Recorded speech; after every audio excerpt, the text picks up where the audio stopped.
Well, hi, everybody. It's another Conversations With, and I'm delighted today. I have a great guest. We're going to be talking about insurance. And I've got Barbara with me from the O'Connor Company. And Barbara's joined me today, and we're going to chat about insurance. Now, look, you know, I've told people that if we all knew that we would not have an accident for a whole year, we could get away with not buying any insurance. But unfortunately, we don't know that. And so, while insurance may be not fun for a lot of people, the fact is you got to have it. And if you, especially if you got a property that you own a house today, and how important it is with all that goes on with the way the weather is, with the snowstorms that we get. And look at a couple of weeks ago, we had winds 60 miles an hour. Yeah. And you look at the TV, and there's trees right through the side of a house, crushing cars. So, you know, it's one of those things that you got to have. You got to have it. But at the same time, it's amazing to me how times people get uninsured or underinsured, or to save a few cents, they'll skimp and save on the premium and the policy. And then when they get in trouble and have an accident, then they're mad because they don't have the total coverage and everything isn't taken care of. Yes. So, Barbara, why don't we talk about that? Somebody comes into you and says, I got a car. What do you do? How do you work with them? Besides the fact that insurance is it's mandated by the state in order to register the car, you need to have insurance. So that takes care of that part. But when somebody comes to our agency with the car insurance question or trying to register the car, we above it all we educate the person. We really, really do. Like I was saying, our agency owners and everybody who works for them truly care about the person. So first we're trying to understand who the person is, why, what car, what person, where are you living, what is that you need, what assets do you have to protect? Yeah. We go over the entire contract because that's what the insurance policy is. Well, that's a good point you make, because a lot of times people have if they've got a big house or they've got a big job or they need to protect that. They do. Because if they get in an accident and unfortunately somebody gets hurt or there's a problem, there's going to be a lawsuit if it's your fault that you got in the accident. Yeah.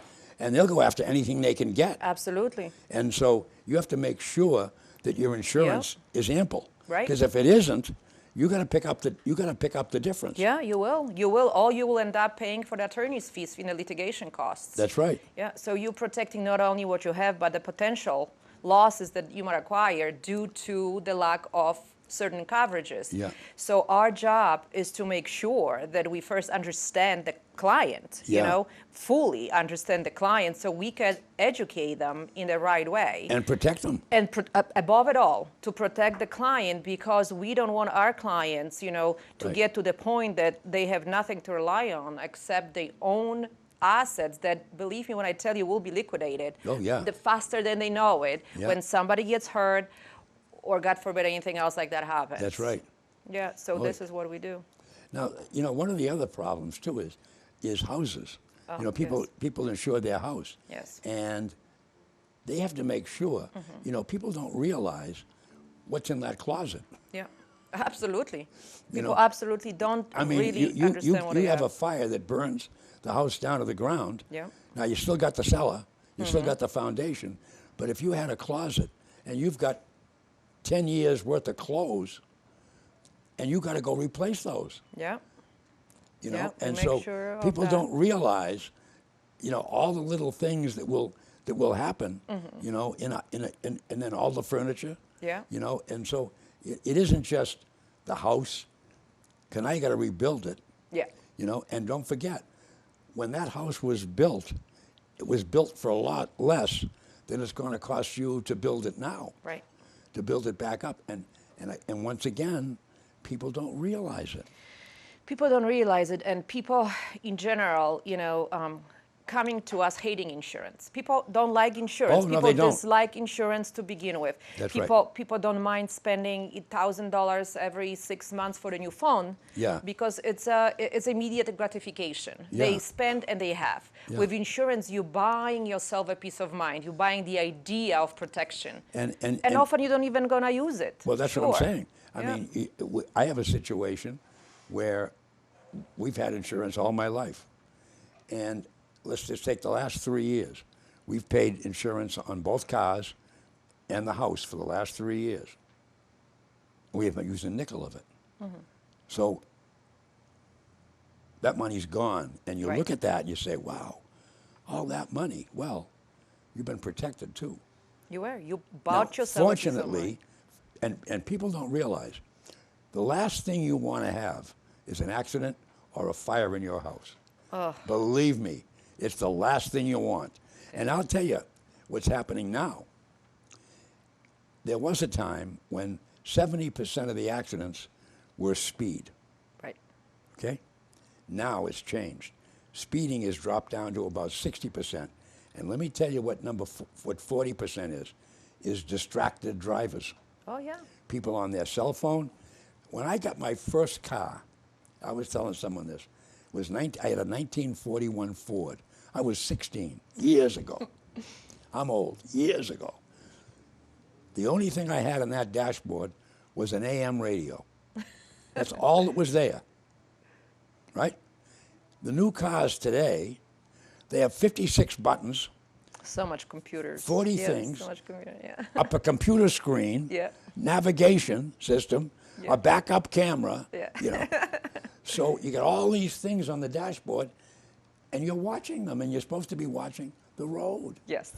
Yeah. It's too much distraction. I had the fellow from AAA that he writes the article, John Paul, who writes the articles on cars for the papers and everything. Well, he was up. We were talking, and AAA did a study that if you take your eyes off the road for 3 seconds, and you're going 60 miles an hour, you hit a guardrail.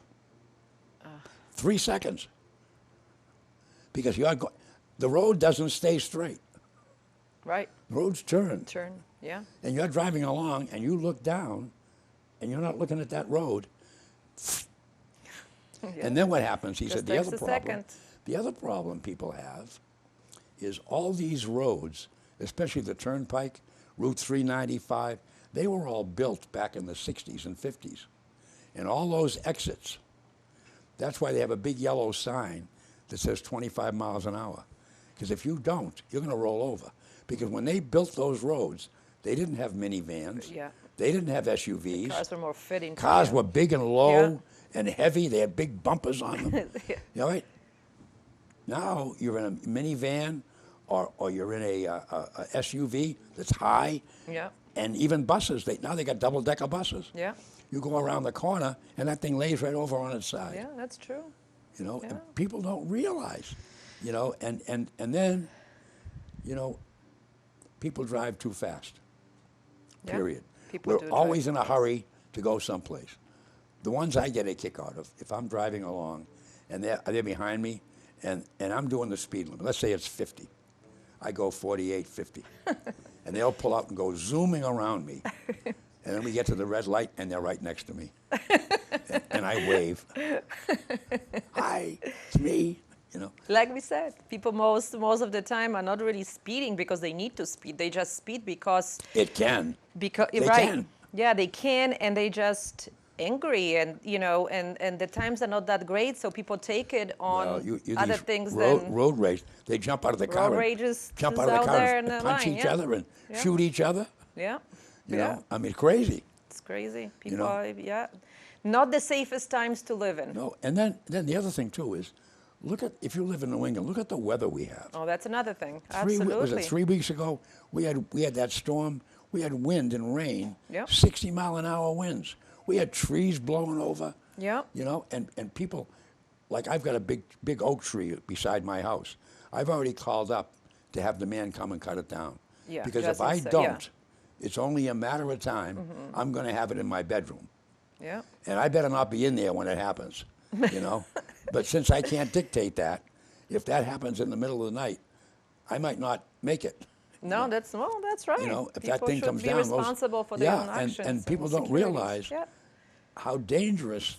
You know, I was watching TV and I said to my wife, you know, Jen, I'm going to call the man and have him come and give me a price to take that big tree down. Yeah.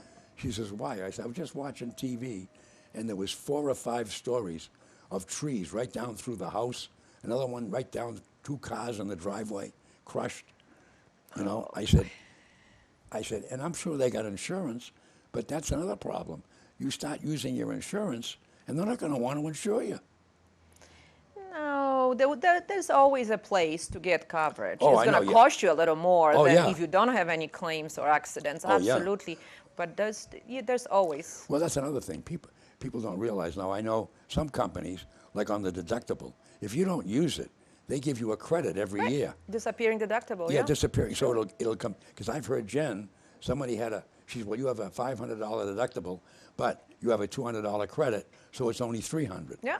And they were all excited. Yeah. And Jen said, well, you haven't had an accident for 4 years, 5 years. So they and accumulated you that earned discount. It, they earn it. So see, but those are things that people have to know, Barbara. And that's our job. That's the agent's job, to make sure that those people are educated. You know, we do the best that we can to go over everything. And at the end of the day, we are in business of selling insurance, so we always make sure that they need what they need. They have what they need, not really what is out there to be sold, you know. And people tend to look into the bottom price. Unfortunately, you know. Yeah, what do you do if you get through and you show them what they need, and they say, no, I don't want this, cut that out, change this? What can you do? As we communicate it the best that we can. Yeah. And if they still affirm that they say want no collision or no rental, the very first time when we see them, we have them sign application and we go over those coverages. And this is the contract that they sign. Yeah. You know, so those are the coverage that they sign and agree upon. Yeah.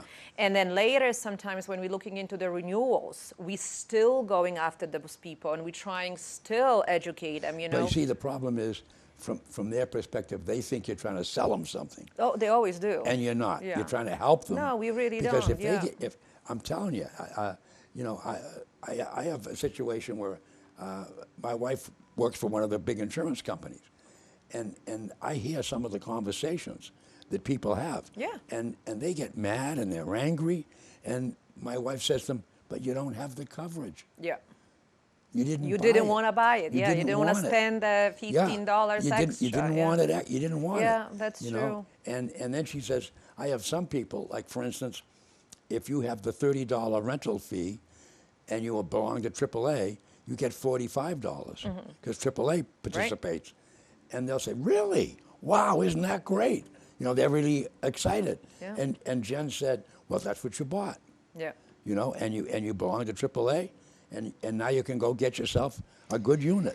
And you know what? We do have people that in the, midterm, they maybe that scared, or maybe they got themselves into the accident and say, and it can go both ways, and then they will come and they will be, truthful about it, and they would say, oh, maybe I should have bought more. And we can always endorse it. We can always change the contract. Oh, yeah. On the opposite end of it, when people are trying to lower the coverage, half away, then we definitely have them sign the forms, making sure that we have some kind of a paper trail that they wanted us to remove that rental. That's right. Or they wanted us to remove that towing. And that protects you because... We have to. Oh, you have to, because believe me, I hear some of the conversations, and my wife will say, gee, you need to talk to your agent. And it happens all the time. And, it's not always that the people are trying to put the coverage in a place that it wasn't there, but very often they actually do believe that they had it. Yeah. It's not always that they're trying to push for it, but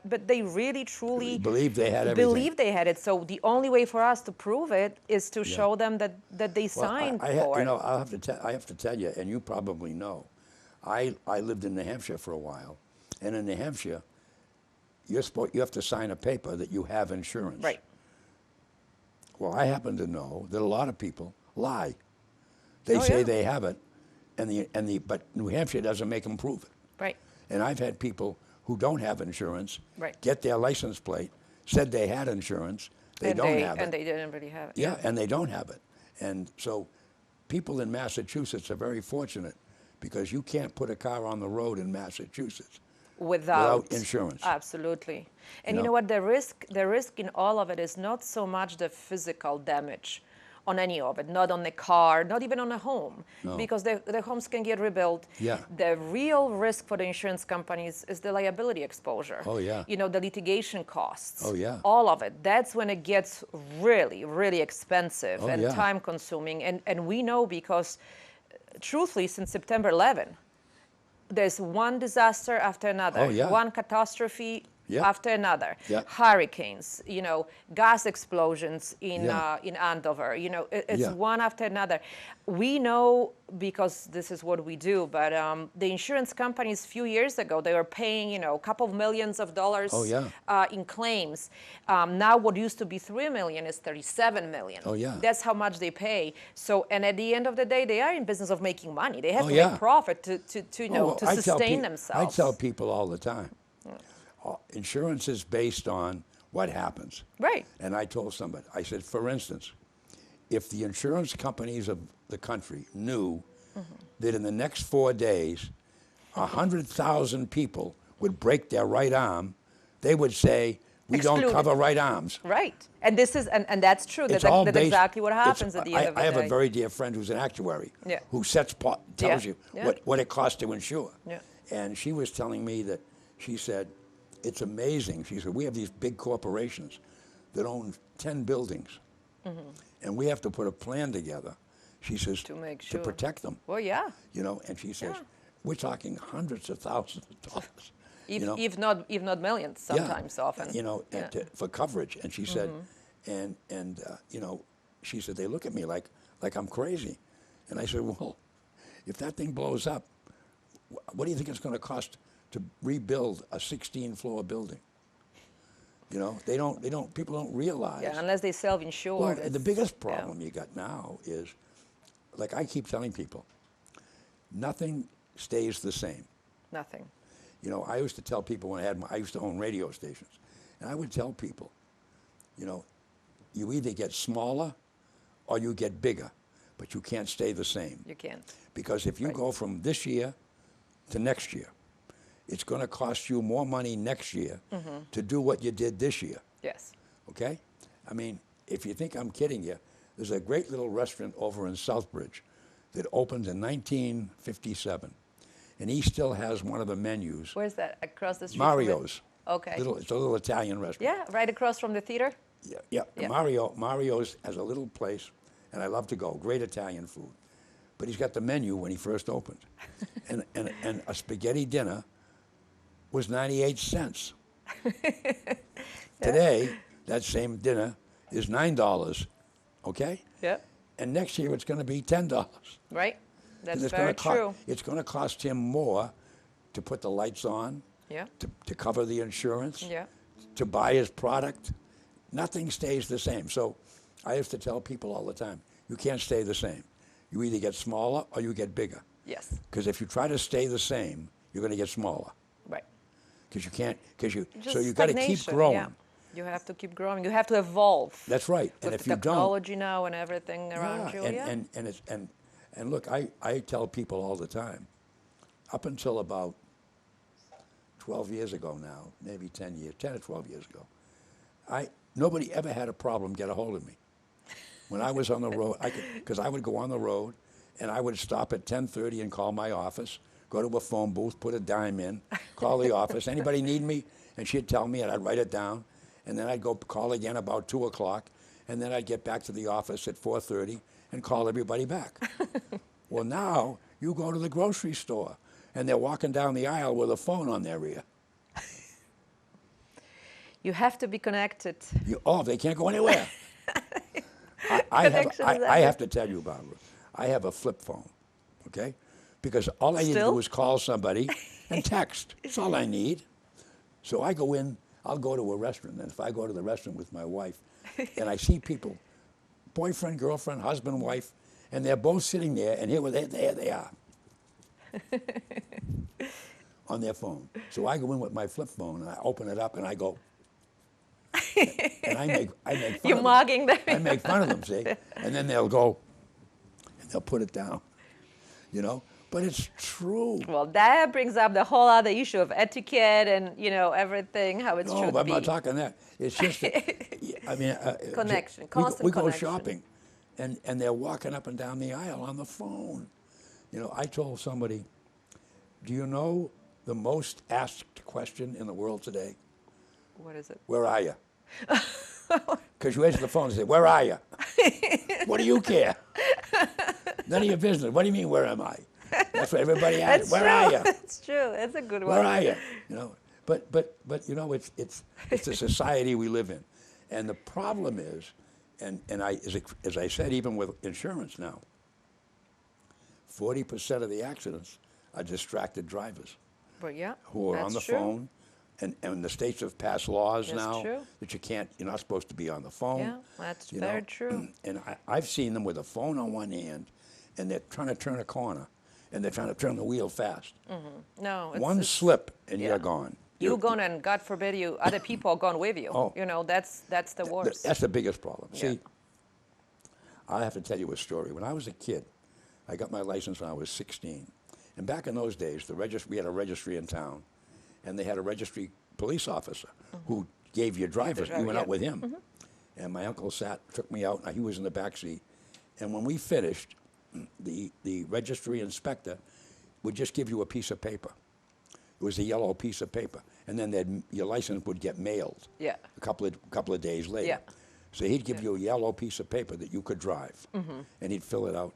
Well, the fellow that took me out, and I passed the test, and he's sitting there and he's writing everything down and putting my name in it, and he signs his name, and he tears it out of his little book.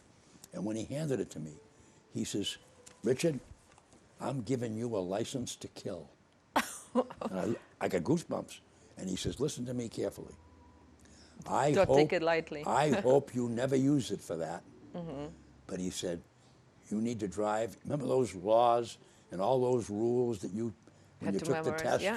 Don't forget them. Because if you get in an accident, not only could you kill yourself, but you might kill somebody else. And he says, this is a license to kill, but please don't use it for that. Yeah, that's actually very true. I never forgot that. And even my own kids, I had 5 kids. When my own kids got their licenses, when they got home, I sat them right down and I told them, I said the same thing to them. You got a license to kill. Just don't use it for that. What do you mean, Dad? And I'd explain it to them. Yeah. Oh, you know, you be careful. Now, the one thing I know, and this is the next thing about insurance, is the people who cause the most accidents are 16 to 19. Well, because they're unexperienced and of course they got to show off. Yeah. And they got their license, and they pack the car with 10 of their pals, you know, and off they go. And but I used to see it at the registry, you know, the worst. And then when the insurance company, when you go to put your kid on your insurance, and the thing goes through and the everybody's roof. surprised. What? This is why, that's exactly why. Because you know what? He's going to get in an accident. Yeah, hopefully not, but that's the assumption. No, let me tell you. Take it from an old man. 5 kids, 5 accidents. Really? Every single. And Daddy was good to them. They got their own car when they were 16. And I would tell them. And within a year, every one of them had an accident. Okay? And I just say. And that's the parents' worst nightmare. Oh, yeah. You know? Well, fortunately, they were little bumpers. Yeah. You know, nobody got hurt. You know, a few tears here and there. You know, and then I would take their license. You would? Oh, yeah. I got to tell you a funny story.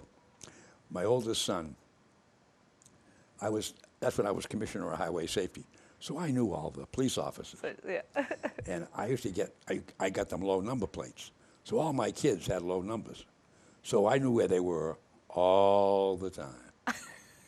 So I get a call one night from a good friend who was the old MDC up at the Quabbin Reservoir, the Metropolitan Police. Now they're part of the state police. Yeah. But they were the old MDC. Well, a good friend of mine was Officer Jack McQuaid. And I get a call one night about 10 o'clock. Dick, Jack McQuaid. Hi, Jack. What's up? He says, well, I just want you to know, I just saw your son. He says he had number 16R on his car. He said, I just saw your son, Dennis. He had about 4 of his buddies in the car, and he was up on Greenwich Road having a little fun. He says, I didn't bother them, but I figured you'll do more damage than I would. So, of course, I'm waiting till he gets home. Hey, And what the kids didn't learn, and I try to tell them, I never asked a question that I don't already know the answer to. Right. Because I studied law, so I know that. Dennis, where were you? Oh, blah, blah, blah, blah, blah, blah, blah. What were you doing on Greenwich Road? How do you know I was there? Let me have your license. So I knew the registrar, so I called the registrar. I took the license, put it in my wallet. So I called the registrar. I said, send him a letter. Yeah. So he got a letter in the mail. You're an improper person, blah, blah, blah, blah, blah, you know. So I told him, registry took your license. Well, I didn't want that to happen because it goes on his record. Right, but you I had had the warning. It was in my wallet. That was just a fake letter. But he didn't know Yeah, but you that. gave him the warning, yeah. So I told him 3 months. So 3 months later, he said, you told me 3 months. I goes, oh, yeah, you're right. So I took my wallet out, took his license out. He says, you had it all this time? I says, yeah. Dad, I could have got it back. No, you couldn't. I told you 3 months. You told me you weren't going to be up there, and you went there. Don't do it again, Good. Yeah, or I'll take it again. It's a privilege to have it, you know. Well, but you see, Yeah. a lot of kids don't understand, Yeah.